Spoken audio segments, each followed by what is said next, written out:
Ladies and gentlemen, welcome to the Speaker Focus platform.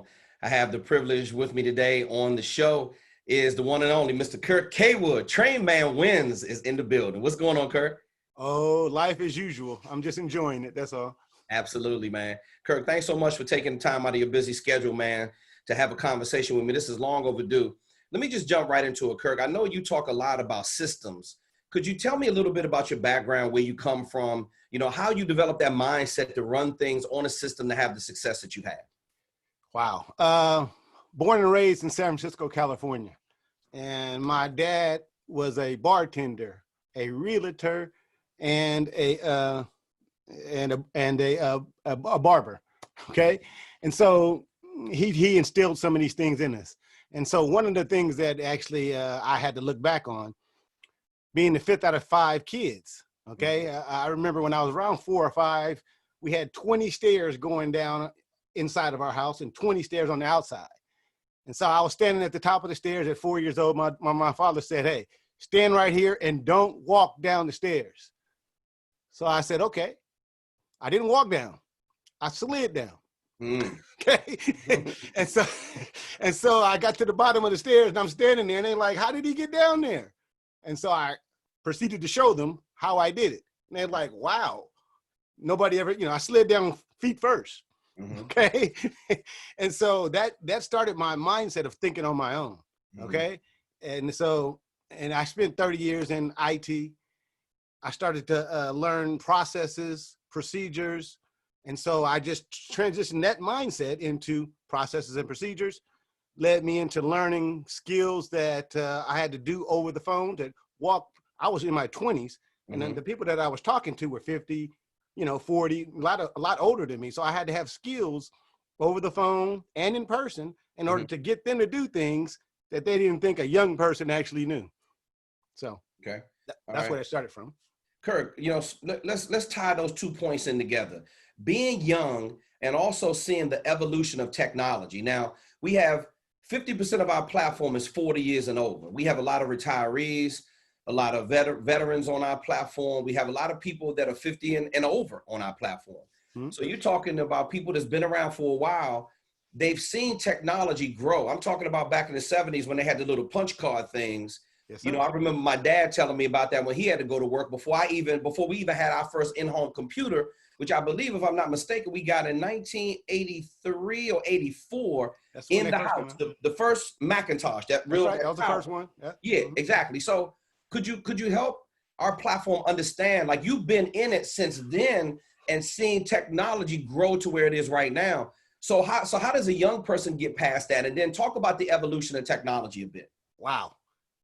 So you just touched a chord that you don't even know. So when I was in high school, I actually took data processing. You're talking about punch cards. Right. And so it was the same thing as a typewriter or a keyboard today, except you typed on it and you punched the holes in the card. You had to take a stack and put it through the computer in order to run the program. Okay. And honestly, that was my first job. I worked at a tax place and I was actually just taking those stacks and putting them into the computer and running it. Wow. And so that was actually my first job, literally, in the computer business. And then I ended up working. Real quick, how much time does that take to run a stack of them things through there, man? Oh my goodness. Well, let me tell you the horror story. Okay, the horror story is if you drop the cards, now the program is out of whack. Wow. And so what we learned to do is take a diagonal, take like a Sharpie or something, and draw a diagonal line across the cards just in case you drop them, you can put them back in order. Okay. Okay. Gotcha. And you see, I go way back now. And so the interesting thing is, prior to all this, like I said, when I was a kid, I'm gonna show you a picture so you can see this. Okay. So this is me. You cannot really see me, but that's my leg. And you can see in the corner there's a little, my elbow. So I was in a half of a body cast. Wow. I was 15 years old. I got hit by a car, crushed my ankle, broke my arm here, right across my arm. And so that started me on my mental processes, on my own mental processes and not listening to anybody. They told me I wouldn't walk, okay? They told me I may not play football, basketball, or anything. Didn't listen to none of that. got out of that cast. 6 months later, I was back running track, playing basketball and football. So the mental part of that, I started to merge. And during that time, I was actually going to school over the phone. Very similar to what we're doing right now. Gotcha. And there was kids all over the world, Canada, throughout the United States that were ill. Some of them had cancer, were various different ailments. And so what we're doing right now is normal. Telelearning is what they were doing. That was the first time it has ever been done in 1975. Wow. Okay. And so I'm comfortable with this technology because I got thrust into it. Okay. Mm-hmm. Okay. All right. Wow. And so what I started doing was taking my adversities and turning them into positives. Okay. And because somebody tells you you're not going to walk, you don't either you can listen to them or you can, pick yourself up by your bootstraps, in which I did. Right. Mm-hmm. Okay. All right. That's pretty amazing, Kirk, that you had, that kind of mindset, that you used the injury. And I remember you talking to me about that one time on one of our coaching sessions, and I found that very amazing. But Kurt, let's talk about where you turned the corner of when you saw technology started to become easier. And then I know you had to learn every process along the way. When did it click for you that this was going to be where we are right now? Because you're very advanced when it comes to your thinking. When did it click? Like, what year did you say, man, this is going to change our lives? Probably around the time, right around 1987. 87. So I was working for UC San Francisco at the time. Mm-hmm. A lot of my friends were in manual labor, jobs and things, and I was working in the computer room. Mm-hmm.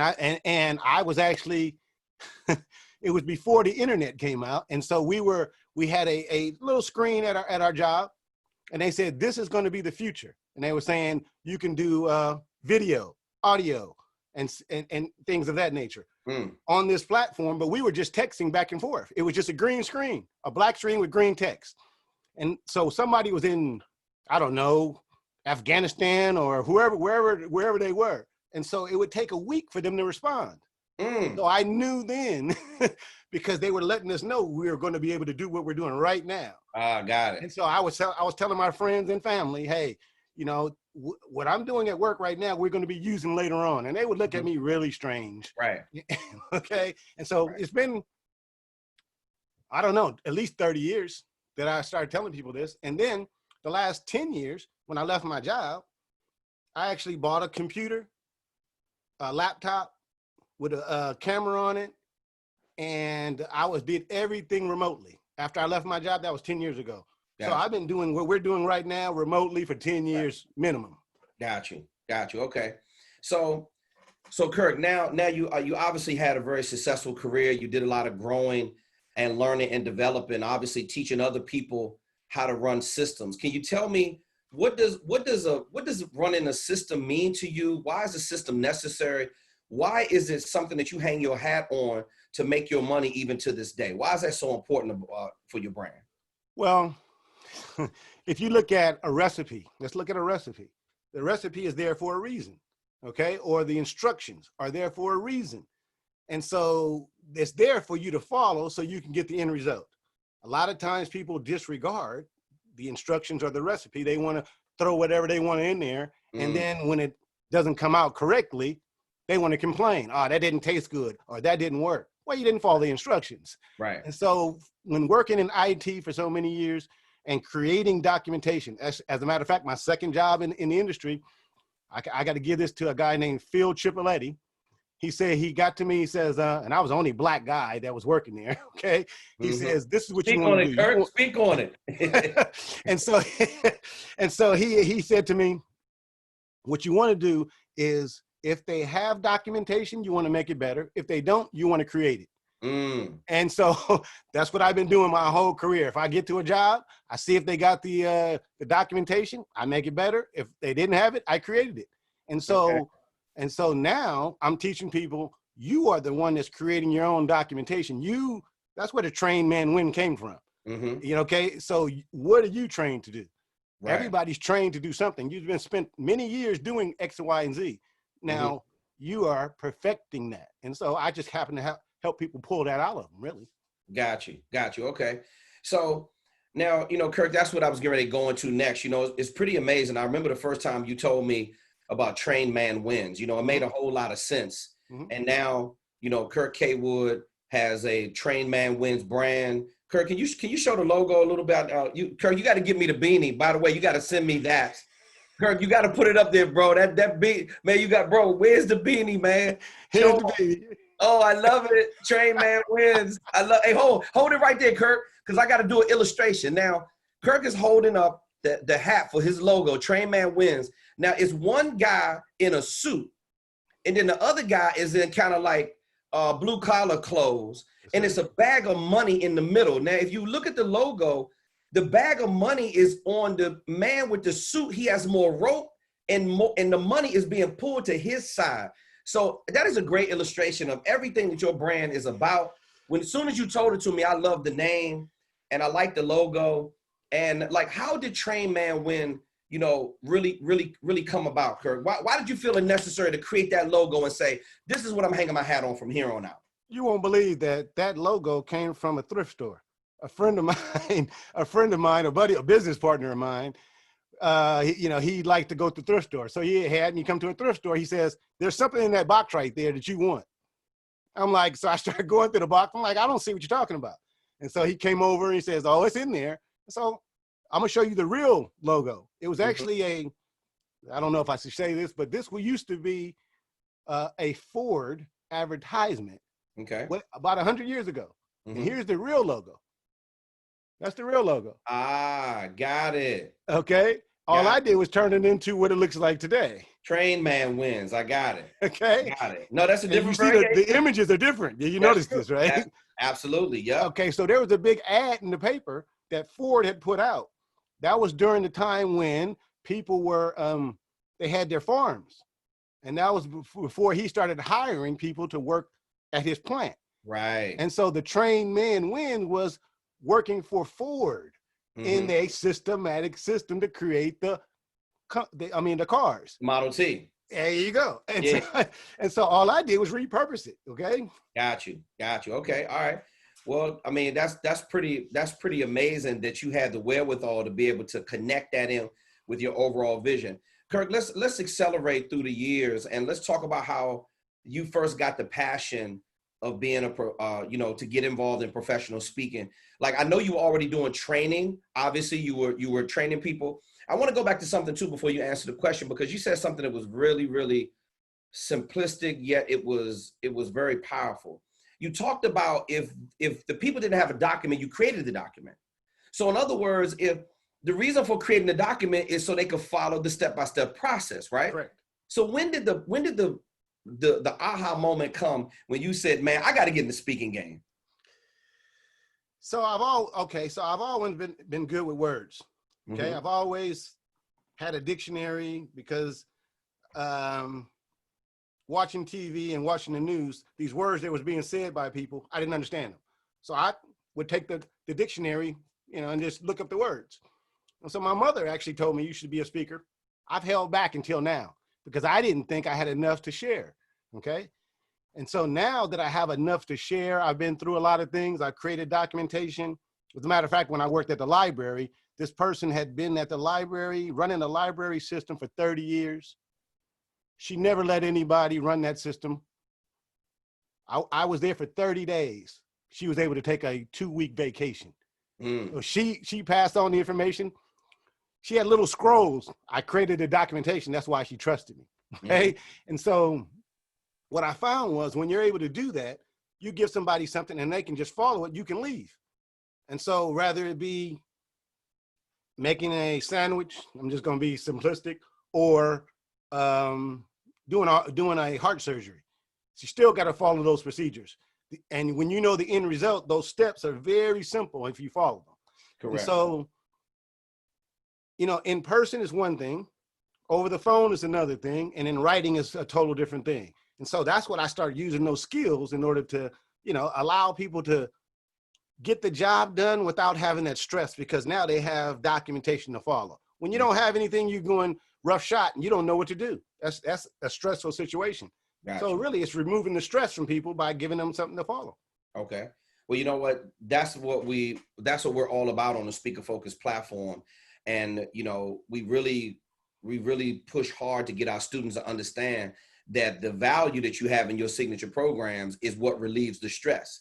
The systems that they're following, the Kurt Kaywood system that they follow is going to get them results. And at the end of the day, Kurt, that's all that matters. I mean, when you get past the nice logos and the nice polo shirts that we wear with the logo, when you get past all of that BS, you know, it just really boils down to can I get you results? Correct. And that's really what it's about. Kurt, talk to me a little bit about the integrity of your brand. You know, it's something that I remember from the very first conversation that we had. It wasn't really like a normal conversation. Like we were just aligned and I wasn't trying to sell you.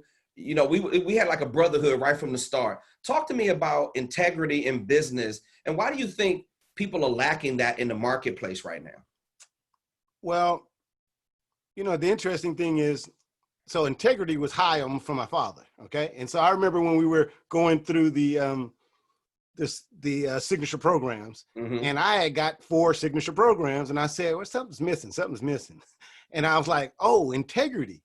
Right now, because integrity is one of the highest things that you can have. Because if you have integrity, you're going to do things that other people are not going to do. And if you teach that, see, that's always going to come back to you like the boomerang that you throw out. Correct. Boomerang always comes back. You know what I mean? Yep. And so if you're throwing out integrity, you're throwing out positiveness, you're throwing out the right stuff, that's what's going to come back to you. Right. And these are principles and laws that are in the universe. We don't control them. The universe is doing that.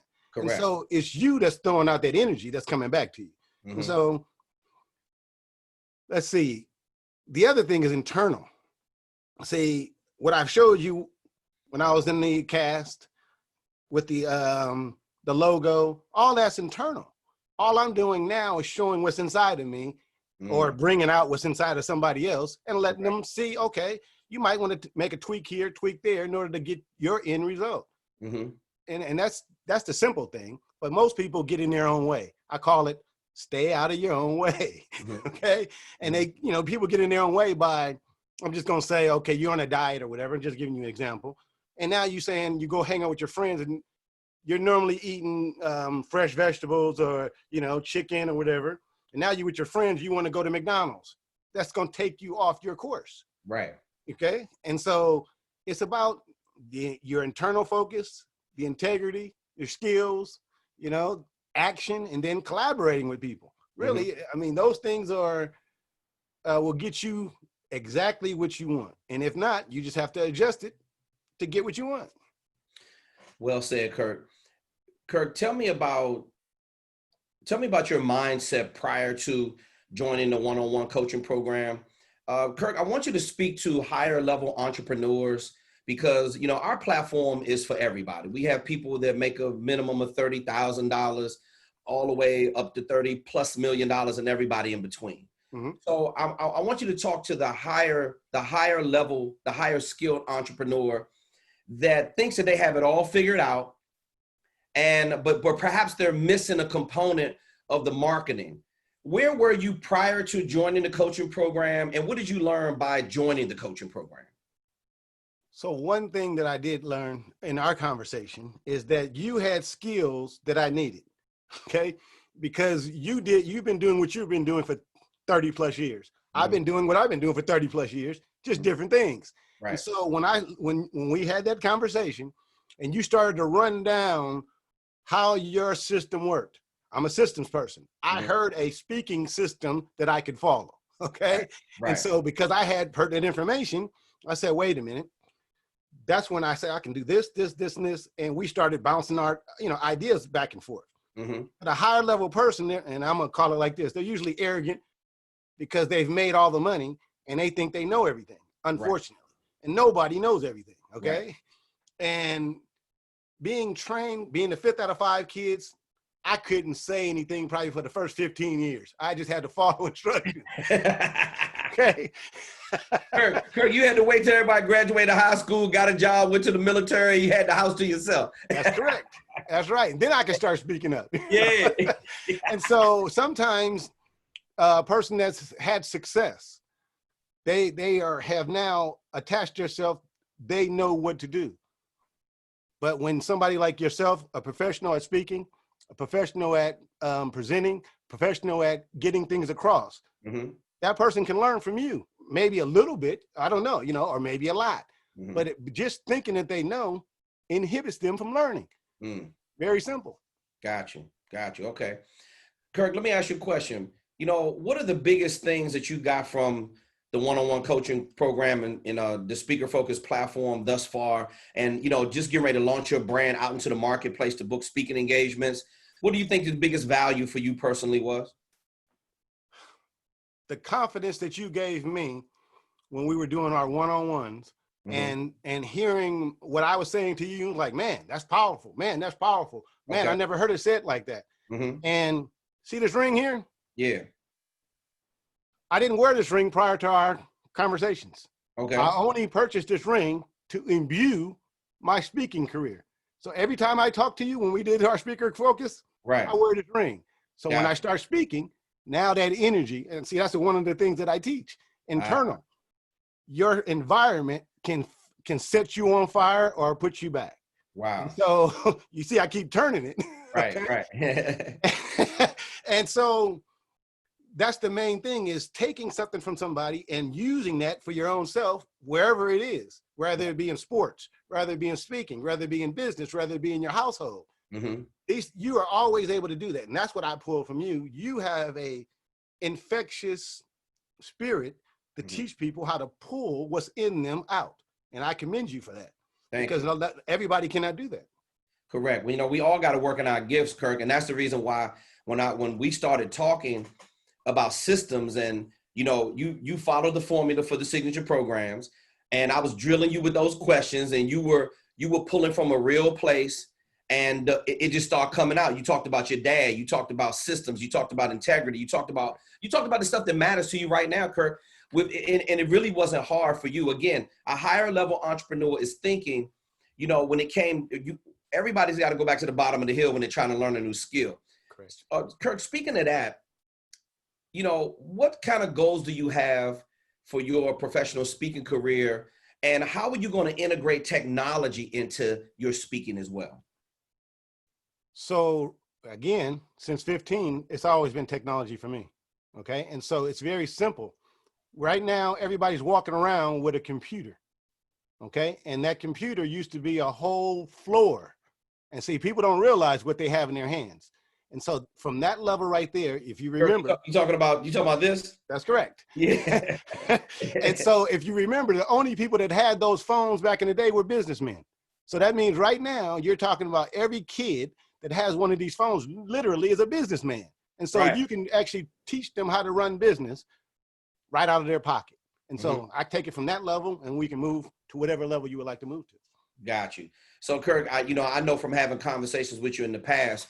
So, once you start booking speaking engagements through COVID, when things start loosening up a little bit, on-site trainings, one of your goals is to have a coaching program one day. Is that correct? Oh, 100%. Yes. Yeah, absolutely. Yeah. So you can automate it. What's the value of replacing the trap that a lot of high-level entrepreneurs fall into, of thinking that they have to do everything themselves?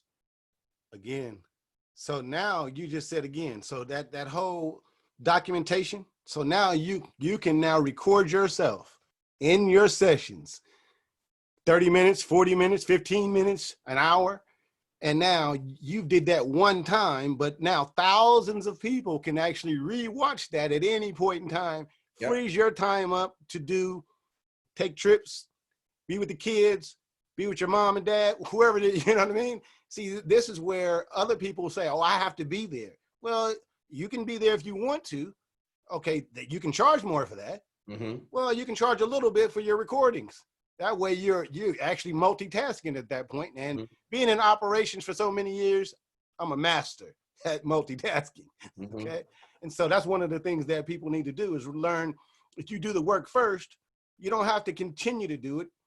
You let it start to pay you back. Right. Same thing with syndicating and things of that nature. You know, you do the stuff one time and let it start paying you. Correct. Kirk, I remember when me and Austin, before we launched Speaker Focus, the platform, and we were moving off of the one-on-one platform, you know, you were one of the first people that I called and told them about, hey man, this is our idea. That's correct. And da-da-da-da-da. And, you know, it's just, it's always a pleasure to work with you, man, because, you know, we wouldn't be where we are right now had you not invested in us really early on, and then watching us grow to where we are right now. And then following the path that Austin has created for us with the technology of being able to grow exponentially where we are right now, tripling our business through COVID-19. You know, Kurt, one of the last questions I have for you before we wrap up, where do you see, like, you remember when you told me before that they had you on the screen and it took a week to return the message and they were training you on all this stuff, Yes. but you were seeing what you're doing right now? Correct. Like, Kurt, we're pretty advanced right now. Where is it going to be another 10 or 20 years from now? Woo. Put it this way. 10 or 20 years, I hope I'm still here. That's number one. Likewise. and so I'm going to do as many recordings as I can. So if I'm not here, somebody's going to learn from me. That's right, Kurt. We're going to live forever. And, I mean, no different than the Egyptians, right? It's in stone. Now we're going to be in video. That's true. As a matter of fact, things are shifting right now. I'm going to put it like this. You look at cryptocurrency. You look at what's going on in the world, COVID. That's our health. You're looking at the political climate. You're looking at the racism. Where I worked in Silicon Valley, you couldn't work in a more racist place. Okay. So, and I'm just being, you know, straightforward. Yeah. And so some of these things I learned to overlook. And with technology, you can overlook a lot of things because it's you and your own surroundings. Right. You don't have any stress to counteract yourself. And so you can put your true message out there and then let people see who you really are and let them benefit. Wow.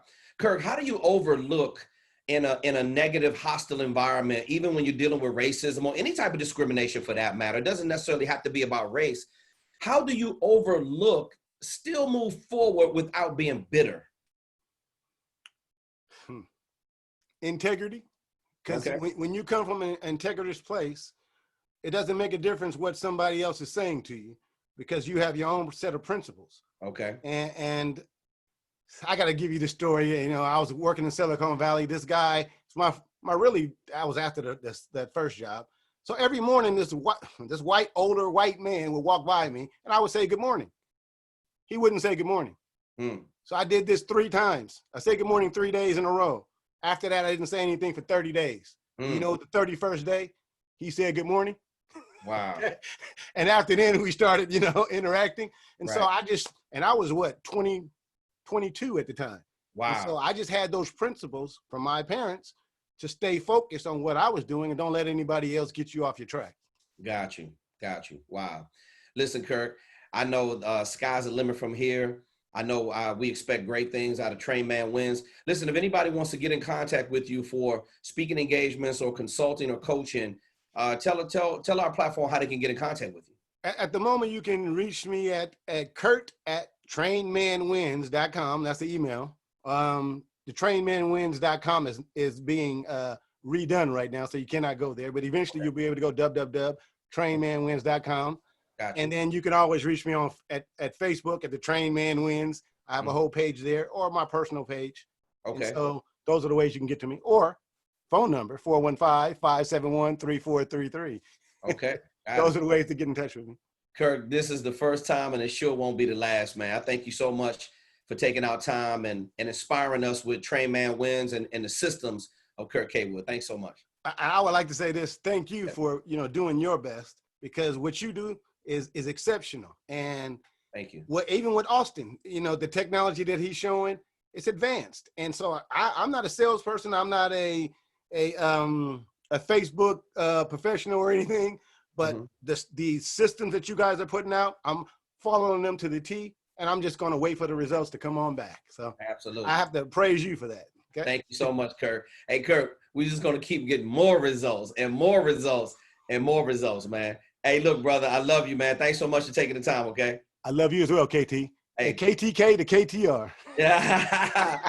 Kurt, I talk to you real soon, man. Likewise. Take All right, care. boy.